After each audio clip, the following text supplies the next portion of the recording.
दोनों की एक ही संज्ञा होती है।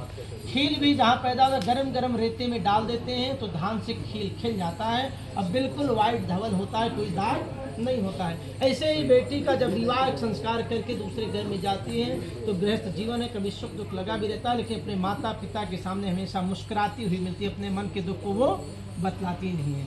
जिस समय चित्रकूट के जंगल में भगवान राम के साथ सीता जी को राजा जनक जी ने देखा तो उन्होंने ये नहीं कहा, अरे राम तुमने मेरी बेटी का क्या हाल कर दिया, मैंने तुम्हें इतना सारा दहेज दिया। उन्होंने कहा, पुत्र पवित्र किए कुल दो, धन्य है पुत्री तुमने दोनों कुल को पवित्र कर दिया। पुत्र ये धर्मवान होता है तो एक कुल को पवित्र करता है, लेकिन पुत्री दोनों कुल को पवित्र कर देती है। इसलिए बेटी का उत्तरदायित्व सबसे ज़्यादा होता है। तो वहाँ पर जब मिले तो बड़े आश्चर्यचकित और प्रसन्न भी हुए कि आज मेरी बेटी ने मेरे कुल को धन्य कर दिया है। अपने पति के साथ, पति के सुख में सुखी और दुख में दुखी, वलकल वेश में जंगल में है। और आज का समय होता तो कहते मैंने इतना सारा दहेज दिया, तुमने मेरी बेटी का क्या हाल कर दिया। ये उस समय की बात है। इसीलिए धान के खील की आहुति दी जाती है कि हमेशा ऐसे ही मुस्कुराते रहें और जिस घर में जा रहे हो हमेशा सदैव प्रसन्न रहें। बात आती है 7 वचनों की। जब फेरे तो ले लिए, जब कोई व्यक्ति किसी के साथ 2 कदम 10 कदम चलता है तो उसके टेस्ट का पता चल जाता है कि ये व्यक्ति किस प्रकार से है, हम आगे इसके साथ और यात्रा कर सकते हैं कि नहीं। लेकिन जब 7 वचन लेने के लिए जब तत्पर हैं, 4 फेरे ले लिए तो 4 फेरे में पूरा समझ में आ जाता है कि नहीं हमारा निर्वहन अच्छे से हो जाएगा, हम दोनों साथ साथ चल सकते हैं। तो फिर कहते हैं कि अब थोड़ी सी कुछ कंडीशनें बना दी जाएँ, एक लक्ष्मण रेखा बना दी जाए कि इन उत्तरदायित्वों का निर्वहन आप कर लेंगे और इन उत्तरदायित्वों का निर्वहन मैं कर लूँगी, ताकि गृहस्थ जीवन अच्छे से चलता रहे, इनमें कभी कोई दिक्कत और समस्या ना आवे। तो पहले वचन में सबसे पहले कहती हैं, देखिए पहले वचन में मैं ये कहती हूँ कि मैं अपने यहाँ की रीति रिवाज को छोड़ करके आपकी रीति रिवाज में आ रही हूँ और मेरा नाम और गोत्र भी दूसरा, आज से इनका गोत्र गांधार हो गया और पहले कश्यप था। तो कह रहे हैं कि मैं अपने यहाँ की सारी रीति रिवाज को छोड़ करके आपकी रीति रिवाज में आ रही हूँ। यदि मुझसे कोई गलती हो जाए, भूल हो जाए तो आप एकाएक क्रोध नहीं करेंगे, क्योंकि क्रोध आने पर अच्छा बुरा नहीं समझ में आता है। क्रोध जो है ना वो चांडाल का स्वरूप होता है। जहाँ सुमति तहाँ संपत्ति नाना, जहाँ कुमति तहाँ विपत्ति निदाना। जहाँ सुमति है वही संपत्ति है, जहाँ कुमति है वही विपत्ति है। इसलिए आप एकाएक कभी क्रोध नहीं करेंगे और सबके बीच में बैठी हूँ तो ऐसे कटु वचन नहीं कहेंगे जिससे मुझे लज्जित होना पड़े। अगर कोई गलती हो गई, कोई बात है तो आप एकांत में ले जा करके बड़े प्रेम से मुझे समझाएंगे। आपको स्वीकार है? अभी किसी ने सुना नहीं, आप कहिए स्वीकार है, हम इस वचन को स्वीकार करते हैं। हाँ जी, जैसे ही आपने पहले वचन को माना वैसे ही दूसरे वचन को इन्होंने तैयार किया कि घर में जो भी वस्तु जहाँ रखी है, खाने पीने की चीज़ें, सब मुझे पता होना चाहिए। इसलिए पता होना चाहिए कि इससे पहले आपके द्वार से कोई अतिथि चला गया, गऊ चली गई, ब्राह्मण चला गया, संत महात्मा चले गए, उससे मेरा कोई लेना देना नहीं। लेकिन आज के बाद मैं उस घर में आऊँगी, अगर यदि कोई वहाँ से भूखा चला गया, प्यासा चला गया, तो ये नहीं कहेगा कि आज क्या होगा, वो ये कहेगा पता नहीं किस घर से आई बेटी, किस घर से एक गिलास पानी भी नहीं मिला। तो मैं अपने मायके का नाम नहीं खराब कर सकती, अपने माता पिता की कभी बुराई बर्दाश्त नहीं, आप कभी उनकी बुराई नहीं करेंगे। एक बहू थी ना, वो रोज़ बर्तन को साफ कर रही होती राख से, तो जब कुल राख लगा दिया लेकिन पीछे राख नहीं लगाया, तो सासू ने पूछा, अरे बेटी तुमने पीछे क्यों नहीं लगाया? कहा माँ जी पीछे मेरे पिताजी का नाम लिखा है, मैं पिताजी के नाम के ऊपर राख नहीं लगा सकती। मैं सब कुछ बर्दाश्त कर सकती हूँ लेकिन माता पिता और परिवार की बुराई बर्दाश्त नहीं। आपको स्वीकार है? स्वीकार। तीसरे वचन में कहती है, अवस्था त्रय पालनम, शरीर की 3 अवस्थाएं होती हैं, बाल अवस्था, युवावस्था और वृद्धावस्था। बाल अवस्था मेरे माता पिता के यहाँ बीता, युवावस्था में आप मिले हो, मेरे माता पिता ने, सगे संबंधियों ने सबकी उपस्थिति में मेरा हाथ आपके हाथ में दिया, पाणी ग्रहण संस्कार किया। युवावस्था से लेकर के वृद्धावस्था तक मेरा पालन करना होगा। ये नहीं थोड़े समय बाद कहते हो हमारी बस की नहीं रही गृहस्थी, हम तो संन्यास लेने जा रहे हैं। गृहस्थी को पूरा निभाना होगा, वृद्धावस्था तक मेरा पालन करना होगा। स्वीकार है?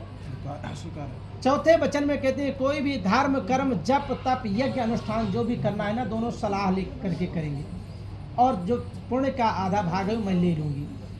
लेकिन अगर कोई पाप कर्म करते हैं तो उसके जिम्मेदार आप ही हैं, पाप कर्म में सहभागी नहीं। मान लो कहीं गए हैं, वहाँ से कोई अच्छा कर्म करके आते हैं तो उसमें से भी पुण्य का आधा भाग ले लेंगे, लेकिन अगर पाप कर्म करते हैं तो उसके जिम्मेदार आप ही हैं।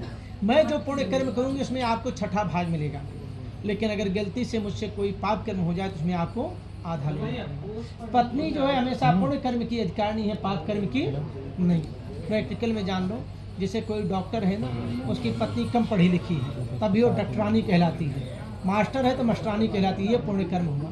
लेकिन किसी की पत्नी अगर डॉक्टर है तो पति को क्या कहते हैं? नहीं कहते ना डॉक्टर, तो इसका मतलब उसको वो भाग नहीं मिलता है। लेकिन कोई चोर हो तो पाप कर्म में कोई चोर हो और उसकी पत्नी को चोर नहीं बोलो तो मारने दौड़ेगी, सिर फाड़ देगी, कहेगी चोर तो है लेकिन चोर नहीं मैं नहीं। इसलिए मैं पुण्य कर्म की अधिकारिणी हूँ, पाप कर्म में सहभागी नहीं। स्वीकार है आपको? स्वीकार है। पांचवें वचन में कहती हैं कोई भी मकान, दुकान, गाड़ी, बंगला इत्यादि खरीदना और बेचना है सलाह लेकर करेंगे। भले ही कमा करके आप अपने माता पिता को दें, लेकिन हमें ये पता होना चाहिए कि आपकी आमदनी क्या है, क्योंकि उसी के अनुसार घर का खर्च चलाएंगे। मान लो आपकी आमदनी 1 लाख है, 2 लाख खर्च करके आएंगे तो कलेश हो जाएगा। इसलिए मुझे सारी चीज़ों का पता होना चाहिए कि आपकी आमदनी क्या है, उसी के अनुसार घर का खर्च। स्वीकार है? छठे वचन में कहती है भारत उसमें 6 ऋतुएं होती है, ऋतुओं के अनुसार मेरा पालन करना होगा। गर्मी में गर्मी के वक्त, सर्दी में सर्दी के वक्त, जो कुछ भी होगा समय के साथ जो कुछ मांग ला करके आपको देना होगा। इससे पहले मेरे माता पिता भाई बंधु जो थे वो ला करके देते, अब आज से आपकी जिम्मेदारी होती है, आप सब कुछ ला करके देंगे। और भारत उसमें जो 6 ऋतुएं, ऋतुओं के अनुसार मेरा पालन करना। स्वीकार है? 7वें वचन में कहती है देखिए जो पत्नी का प्रेम है स्नेह मुझे ही मिलना चाहिए। जो मेरे समान होंगे उनको बहन की दृष्टि में, जो मेरे से बड़ी होंगी उनको माँ की दृष्टि में, जो मेरे से छोटी होंगी उनको पुत्री की दृष्टि में देखना होगा। आज से आपको एक नारी व्रत रहना होगा। स्वीकार है? स्वीकार। देखिए शगुन जी, आपके 7 वचन मान तो लिए, लेकिन 7 वचन मानते मानते इनके मन में आया कि जब कंडीशन ही रखी जा रही तो मैं भी कुछ वचनों को मांग लेता हूँ, यहीं पे फैसला कर लिया जाए, फिर आगे के लिए तत्पर होते हैं। तो सबसे पहले कहते हैं आलस्य क्रोध विवर्जिता। अगर आलस्य आता हो, क्रोध आता हो तो उसको अपने माता पिता की दहलीज पे छोड़ करके नए घर में प्रवेश करना। ये नहीं बाहर से आए कहे चाय बना लाओ तो कहो आप ही बनाते, थोड़ा हम भी पीते और आप भी पीते। आलस्य का परित्याग करना होगा, क्रोध का परित्याग करना। क्रोध आता होगा तो उसको भी यहीं छोड़ करके आपको जाना है। आलस्य क्रोध विवर्जने उद्याने मद्यपाने च राज्य द्वारे पिता गृहे आज्ञा भंगो न कर्तव्यम वर वाक्य चतुष्टम। उद्यान कहते हैं बाग बगीचे, पार्क में, मॉल में, कहीं आप अकेली घूमने नहीं जाएंगे। जाने की आवश्यकता पड़े तो सास ससुर की आज्ञा लेकर के पति को साथ में लेकर के जाएंगे, अकेली नहीं जाना। मद्यपाने नशा कई प्रकार का होता है, किसी को रूप का नशा होता है, किसी को धन का नशा होता है, किसी को मदिरा का नशा होता है। जहाँ पर ऐसे नशेड़ी व्यक्ति हों वहाँ पर आपको अकेली नहीं जाना है। राजद द्वारे पिता गृह, आज से पिता का घर भी पराया हो गया है। बिना पूछे आपको सलाह नहीं देनी है, जब पूछे तो आपको सलाह देना है, नहीं तो नहीं।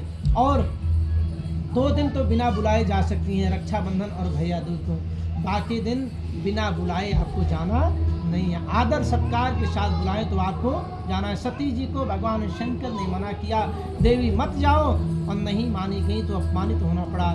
इसलिए मायका जो है वो भी बड़ा सेंसिटिव होता है, उसको निभाने के लिए आपको अनावश्यक वहाँ दखलंदाजी नहीं करना। आज के बाद वो भी पराया हो जाता है। और जैसे आप अपने माता पिता बड़ों का सम्मान करती हैं, ऐसे ही आप मेरे बड़ों का सम्मान करेंगी।